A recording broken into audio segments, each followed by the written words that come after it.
Hello बच्चों, आज पढ़ते हैं क्लास 12th का चैप्टर प्रोबेबिलिटी और इसमें करते हैं मिसलेनियस एक्सरसाइज। देखना बच्चों, एक्सरसाइज का फर्स्ट क्वेश्चन क्या है। A and B are two events such that P A is not equal to 0। Find conditional probability of B when A has occurred if first part है A is a subset of B and second part है A intersection B equal to 5। तो सबसे पहले बच्चों formula लिखते हैं। Conditional probability of B when A has occurred ये होगा probability of B intersection A upon probability of ए। इतना समझ में आया। अब देखना बच्चों, फर्स्ट पार्ट क्या है, A is a subset of B, यानी कि ए के सारे एलिमेंट बी के अंदर होंगे। ठीक है, जैसे मैंने ये एक सेट बनाया बी, ए सेट इसी के अंदर होगा और ए के सारे एलिमेंट बी के अंदर होंगे। इसका मतलब ए इंटरसेक्शन बी किसके बराबर होगा बच्चों, ए के बराबर ही होगा। या फिर ऐसा कहेंगे probability of A intersection B किसके बराबर होगा, प्रोबेबिलिटी ऑफ ए। इतना समझ में आया। अब बच्चों सीधे सीधे फॉर्मूला लगाते हैं conditional probability of B when A has occurred का।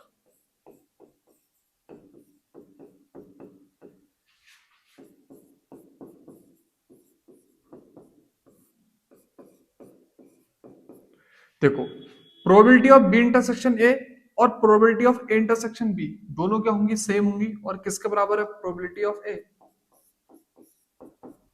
अपॉन प्रोबेबिलिटी ऑफ ए को ऐसे लिखो, सब कैंसिल होकर कितना बच जाएगा, 1 बच जाएगा। तो बच्चों फर्स्ट पार्ट समझ में आ गया। अब इसी क्वेश्चन के सेकंड पार्ट पे आते हैं। ए इंटरसेक्शन बी किसके बराबर है, 5 के बराबर। तो मैं लिखता हूं A intersection B equal to 5। तो probability of A intersection B किसके बराबर होगी, 0 के बराबर। अब फिर से किस पे आते हैं, फॉर्मूले पे जो हमने निकालना है। तो मैं लिखता हूं now conditional probability of B when A has occurred equal to probability of B intersection A upon probability of A.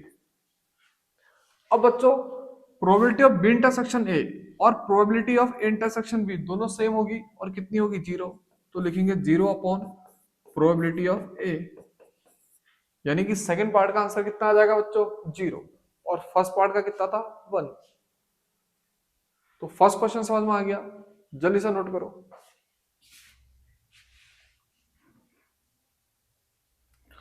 अब बच्चों आते हैं एक्सरसाइज के सेकंड क्वेश्चन पे।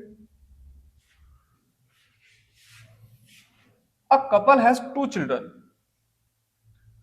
ठीक है, फिर फर्स्ट पार्ट है find the probability that both children are males if it is known that at least one of the children is male. Second part है find the probability that both children are females if it is known that the elder child is a female. ठीक है, तो क्या करते हैं, सबसे पहले बच्चों इसके सैंपल स्पेस बनाते हैं 2 चिल्ड्रन के। ठीक है, तो जो सैंपल स्पेस बनेगा उसमें टोटल 4 एलिमेंट होंगे। या तो दोनों क्या होंगे, बॉयज होंगे, या तो दोनों गर्ल्स होंगे, या तो पहली गर्ल और दूसरा बॉय होगा, या तो पहला बॉय और दूसरा गर्ल होगा। ठीक है, अगर एक कपल के 2 चिल्ड्रन है तो उसके जो सैंपल स्पेस में एलिमेंट होंगे वो टोटल कितने होंगे, 4। Boy boy, girl girl, girl boy, boy girl. इतना समझ में आया। अब आते हैं फर्स्ट पार्ट पे। फर्स्ट पार्ट में क्या कहा गया है, find the probability that both children are males if it is known that at least one of the children is male. तो इसमें क्या करेंगे, 2 इवेंट पहले लेट करेंगे। पहले इवेंट लेट करते हैं x, जो कि होगा बोथ चिल्ड्रन आर मेल, तो मैं लिखता हूं बोथ चिल्ड्रन आर मेल। तो जो एक्स इवेंट है इसमें जो एलिमेंट होगा वो क्या होगा, सिर्फ बीबी। दोनों के दोनों क्या होने चाहिए, मेल, यानी कि बॉय बॉय। अब इसके बाद दूसरा इवेंट ये लो, at least one of the children is male. फिर एक दूसरा इवेंट लेते हैं वाई, जो कि होगा at least one children is mail. ठीक है। अब वाई इवेंट में जो एलिमेंट आएंगे वो बच्चों बीबी, जीबी और बीजी आएगा। बॉय बॉय, गर्ल बॉय और बॉय गर्ल। तो हम लिखेंगे इसे बीबी, जीबी और बीजी। ठीक है। कम से कम एक लड़का तो होना ही चाहिए, 0 लड़के वाला केस काउंट नहीं करेंगे। और 0 लड़के वाला केस कौन सा है, गर्ल गर्ल, इसको काउंट नहीं करा। अब हमें निकालनी कंडीशनल प्रोबेबिलिटी किसकी, एक्स की। अगर वाई कंफर्म है तो मैं लिखता हूं वी हैव टू कैलकुलेट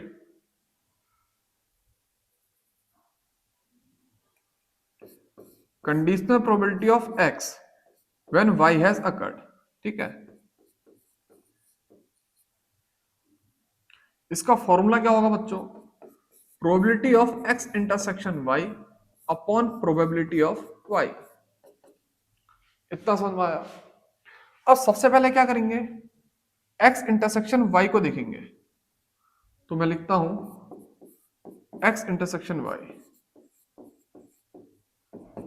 देखो बच्चों, एक्स में एक ही एलिमेंट है बॉय बॉय, वाई में 3 एलिमेंट है boy boy, girl boy, boy girl. इन दोनों में जो कॉमन है वो सिर्फ क्या है, बॉय बॉय। ठीक है। तो probability of X intersection Y ये कितनी होगी बच्चों, 1/4।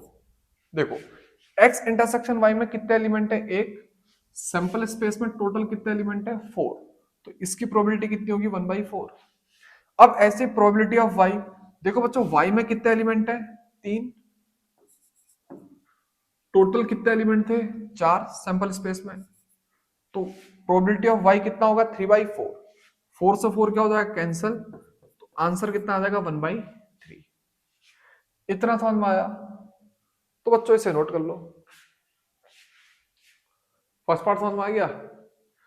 अब इसके बाद बच्चों करते हैं इसका सेकंड पार्ट।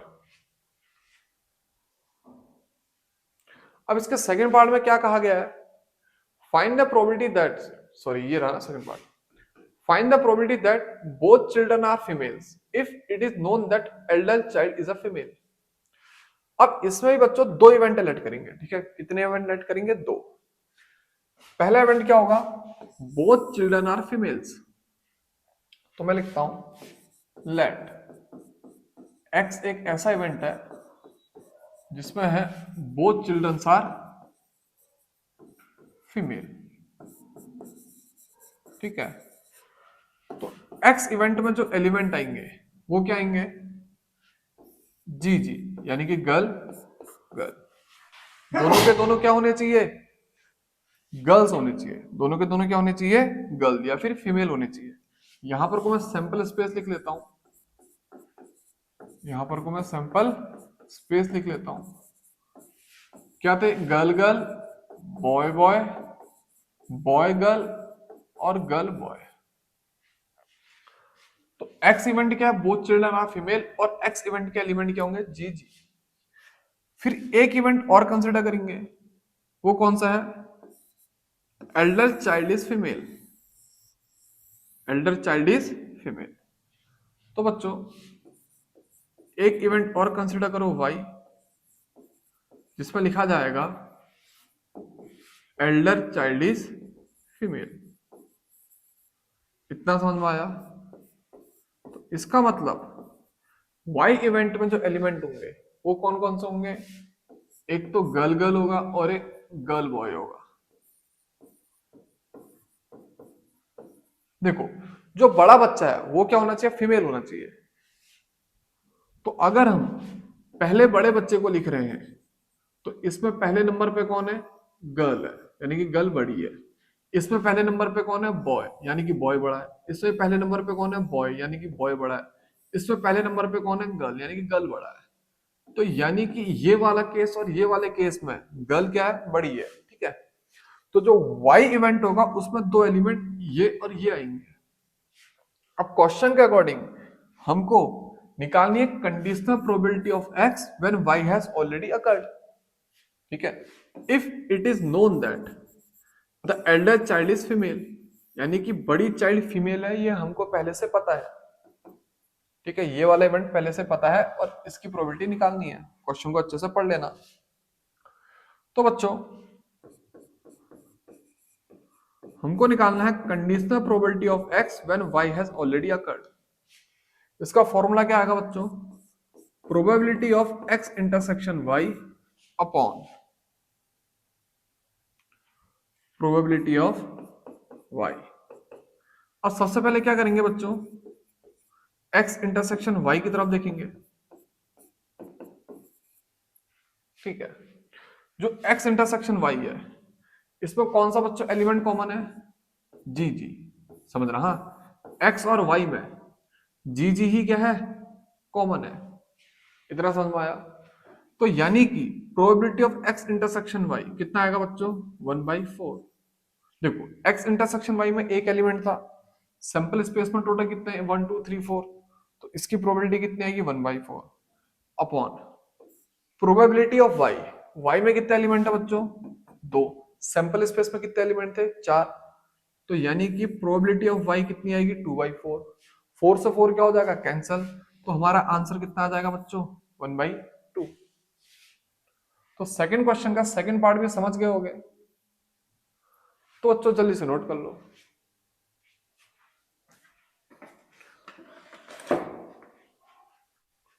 नोट कर लिया? अब आते हैं बच्चों क्वेश्चन नंबर 3 पे। क्वेश्चन नंबर 3 देखना क्या कहा है। Suppose that 5% of man and 0.25% of women have grey hair, ठीक है।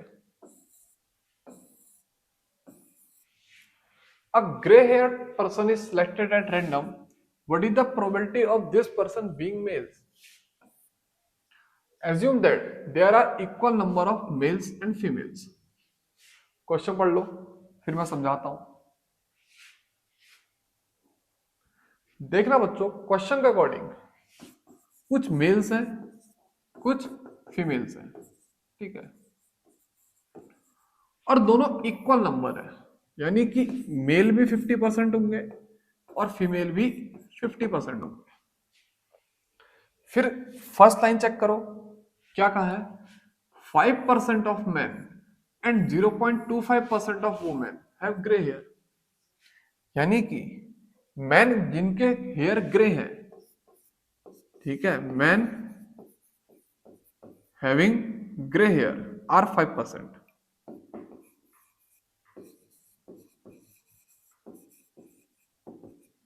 ये कितने हैं? 5%। और जो फीमेल या फिर वुमेन है जिनके हेयर ग्रे हैं वो कितनी है? 0.25%। तो लिखता हूं वुमेन हैविंग ग्रे हेयर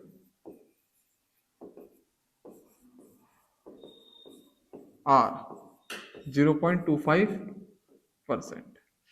समझ में आया? अब क्वेश्चन के अकॉर्डिंग इनमें से एक पर्सन को सेलेक्ट करो और हमको वो जो पर्सन है उसके हेयर ग्रे मिलते हैं। समझ में आया? जो पर्सन सेलेक्ट करा उसके हेयर क्या है? ग्रे है। प्रोबेबिलिटी निकालो कि वो पर्सन क्या हो? मेल हो।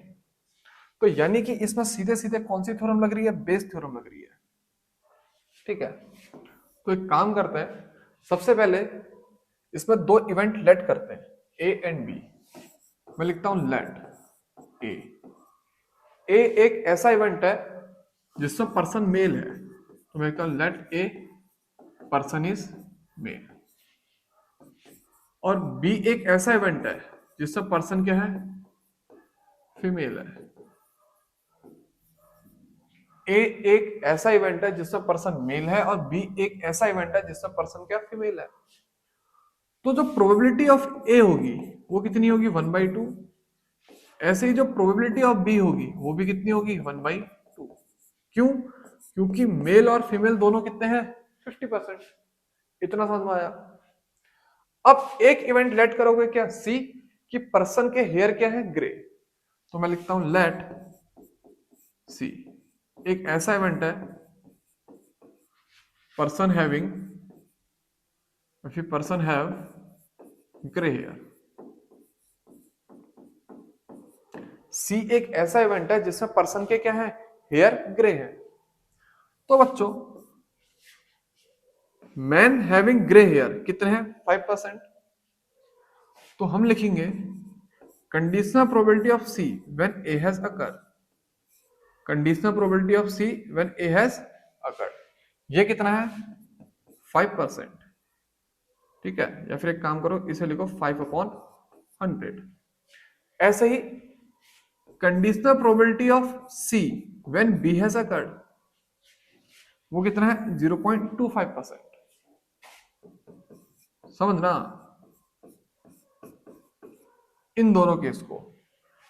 अगर मैन है, अगर मैन है यानी कि ए इवेंट कंफर्म है तो उनके बाल ग्रे हो वो कितना है 5%।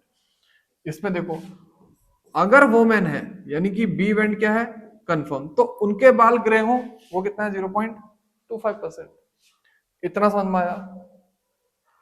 अब क्वेश्चन में क्या कहा गया है फाइंड करो प्रोबेबिलिटी अगर हम एक पर्सन को क्या करें रेंडमली सिलेक्ट करें और उसके बाल ग्रे हो तो वो मेल हो। तो यानी कि समझना अच्छे से, ठीक है, हमसे कह रहा है प्रोबेबिलिटी निकालो।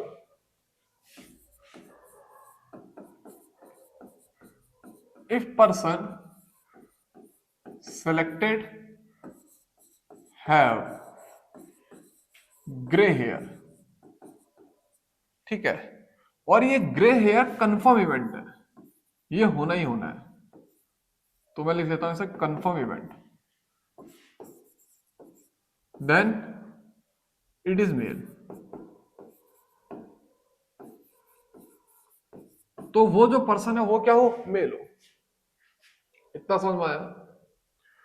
अब बच्चों यानी कि हमको निकालना है conditional probability of A when C has occurred.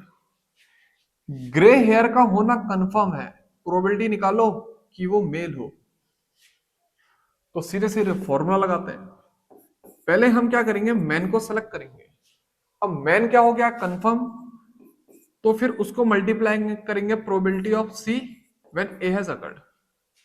समझ में आया। पहले मैन को सेलेक्ट करा, अब मैन क्या हो गया कंफर्म, फिर उसके साथ सी की कंडीशनल प्रोबेबिलिटी को क्या कर देंगे मल्टीप्लाई अपॉन क्या लिखा जाएगा टोटल आउटकम।